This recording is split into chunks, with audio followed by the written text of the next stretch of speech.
Somos ENUSA. Nuestro trabajo desde 1972 está centrado en actividades del ciclo de combustible nuclear. Desde entonces hemos crecido apoyándonos en nuestros pilares fundamentales: la seguridad, la calidad y la innovación. Además, desarrollamos servicios medioambientales y protegemos nuestro entorno. Somos la empresa matriz del grupo ENUSA, conformado junto a Emgrisa y ETSA. Esta es la planta que ENUSA posee en Juzbado, provincia de Salamanca. Esta fábrica está licenciada y operando desde el año 1985. ENUSA suministra a las centrales nucleares españolas y exporta a otros países de la Unión Europea, como Francia, Finlandia, Bélgica o Suecia. La planta cuenta con varias áreas: cerámica, mecánica y las áreas de almacenaje. En estas instalaciones fabricamos elementos combustibles. Veamos cómo.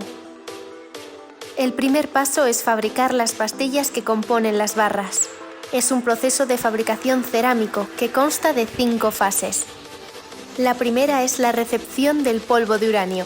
La segunda, la preparación de mezclas y preprensado, primera etapa de consolidación mecánica.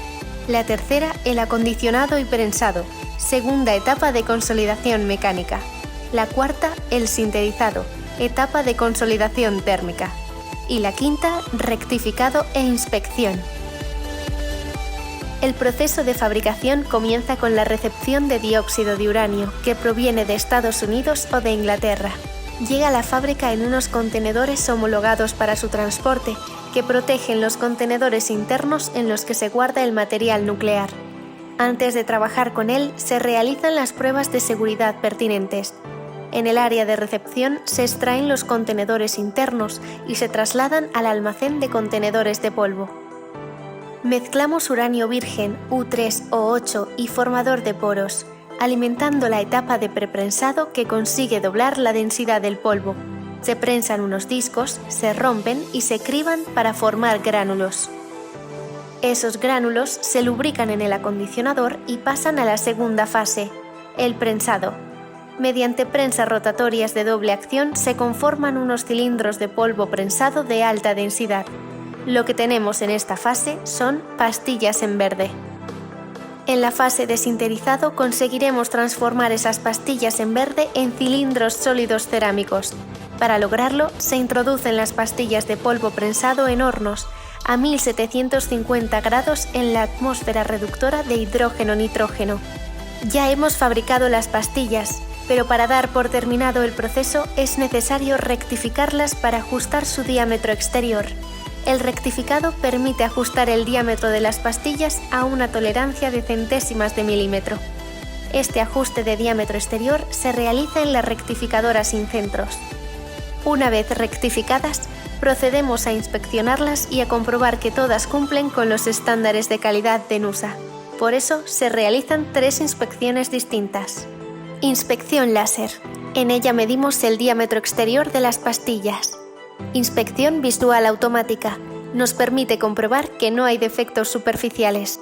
Ensayos destructivos. Enviamos muestras al laboratorio de control de calidad, lo que nos permite comprobar la composición química y la capacidad de densificación de las pastillas. Una vez completadas estas 3 inspecciones, las pastillas están listas para ser cargadas en los tubos. Mientras se fabrican las pastillas en el área cerámica, se trabaja con los tubos en el área mecánica. Los tubos tienen que estar listos para poder cargar en ellos las pastillas. Los tubos vienen de Estados Unidos y están hechos de aleaciones de circonio, dada su baja sección de absorción. El proceso de fabricación de barras de combustible se inicia con la primera soldadura del tapón inferior del tubo. Esta soldadura se realiza con el sistema TIG en máquinas automáticas e instrumentadas. Una vez soldado, se inspecciona por ultrasonidos. Este tubo con el primer tapón soldado entra al área cerámica para ser cargado con las pastillas de dióxido de uranio que ya hemos fabricado e inspeccionado. Las pastillas se cargan en los tubos de 25 en 25 por vibración, hasta completar la columna. Se introduce un muelle y se procede a la segunda soldadura de unión del tapón superior del tubo, que también se realiza por sistema TIG. El siguiente paso es la presurización. Consiste en llenar la barra de helio y sellarla por soldadura. Este proceso se realiza en una cámara y, como todos los procesos de soldadura, es controlado por tecnologías avanzadas de visión artificial y control digital. Las barras ya están cargadas y soldadas, pero antes de ser colocadas en el esqueleto del combustible es necesario hacerles un control de calidad en el área mecánica. Las barras pasan 5 pruebas distintas: una radiografía digital de la soldadura de sellado, una inspección por ultrasonidos de las soldaduras circulares, un ensayo de fugas de helio para comprobar la hermeticidad de la barra, una inspección con escáneres pasivos de la columna de combustible y una verificación por corrientes inducidas, control dimensional y visual. Una vez inspeccionadas las barras, podemos pasar a montarlas en esqueletos que se han fabricado de forma paralela a todo este proceso. El esqueleto integrará las barras de combustible. Está compuesto por varias rejillas, 24 tubos guía y uno de instrumentación, unidos entre sí mediante un proceso de expansionado. En la fase de montaje, el proceso de fabricación de combustible se divide.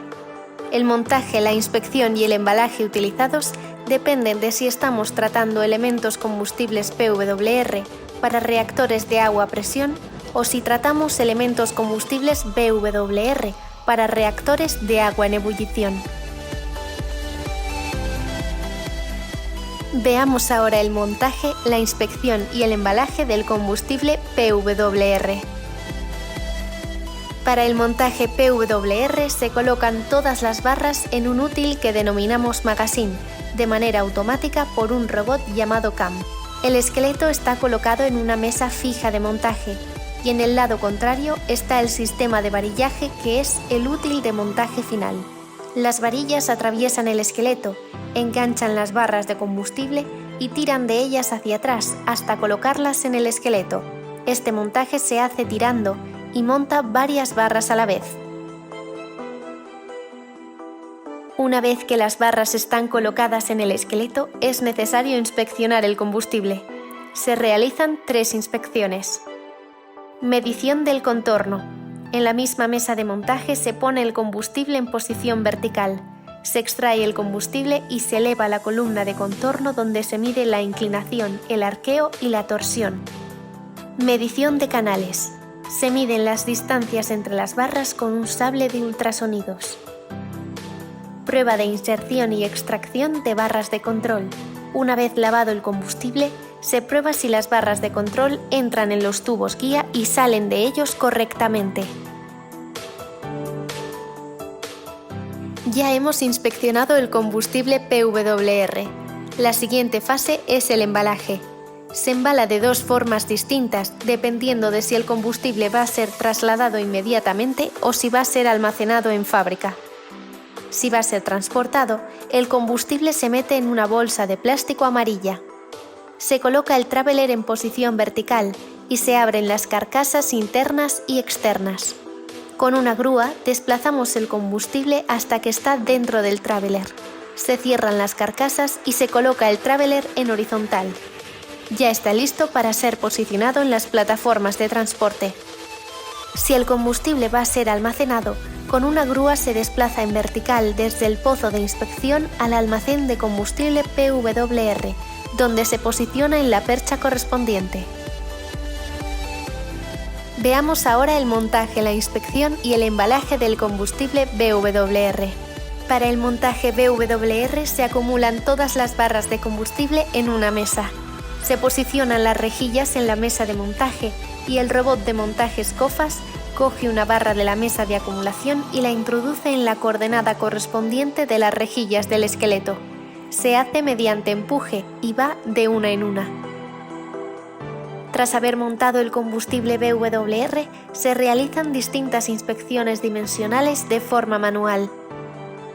El combustible BWR también se embala de 2 formas distintas, dependiendo de si va a ser inmediatamente transportado o si va a ser almacenado en fábrica. Embalaje para transporte. El contenedor de transporte BWR llamado RAJ2 consta de 2 contenedores, uno interno y otro externo. El combustible se introduce verticalmente en el contenedor interior, que aloja 2 elementos combustibles. Una vez llenado este contenedor, se tumba en posición horizontal y se cierra. Con una grúa se eleva y se introduce en el contenedor exterior, y una vez que este también está cerrado, el combustible ya está listo para ser posicionado en las plataformas de transporte. Embalaje para almacén. Si el combustible BWR va a ser almacenado, de la columna de inspección se lleva directamente al almacén, donde se cuelga en perchas. Todo el transporte a centrales nucleares se realiza a través de nuestra empresa logística ETSA. Así se termina el proceso de fabricación de combustibles PWR y BWR que llevamos a cabo en nuestra fábrica de juzgado.